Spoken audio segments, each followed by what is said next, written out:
मित्रांनो, श्री स्वामी समर्थ। तर मित्रांनो, मकर संक्रांतीचा शुभ मुहूर्त काय आहे?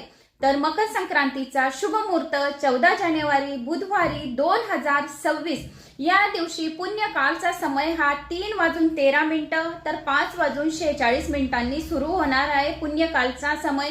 तर या दिवशी आपण एवढ्या टाइम मध्ये आपण काहीतरी दान धर्म केले पाहिजे, पुण्यकर्म केले पाहिजे, तिळगुळ वाटली पाहिजे। या दिवशी तिळाचं अतिशय महत्व आहे, तर प्रत्येक वस्तूत आपण तीळ अर्पण केली पाहिजे। या दिवशी सूर्य हा मकर राशीमध्ये प्रवेश होणार आहे, तर या दिवशी आपल्याला सूर्याची जास्त उपासना केली पाहिजे आणि या कालावधीत सर्वात जास्त तीळ आणि गुळाचे दान केले पाहिजे, म्हणजे आपल्यावर महालक्ष्मीची कृपा प्राप्त होते। या दिवशी पितरांना समर्पित असतो हा मकर संक्रांती। गंगा नदीमध्ये स्नान करण्याचा सर्वात महत्वाचा हा दिवस आहे। जर आपण गंगा नदीमध्ये स्नान नाही केले तरी पण आपण घर बसल्या या दिवशी आपल्या अंघोळीच्या पाण्यात तीळ नक्की टाकायची, तिळीचे उटणे लावायचे, तिळीचे दान धर्म करायचे आणि सूर्याला अर्घ्य देताना तीळ सुद्धा त्या पाण्यात टाकायची, लाल फूल टाकायचे, गुळ टाकायचे सूर्याला अर्घ्य देताना आणि ओम घृणी घृणिताय नमः, ओम सूर्याय नमः या मंत्राचा जप करावा। सूर्य हा मकर राशीमध्ये प्रवेश होईल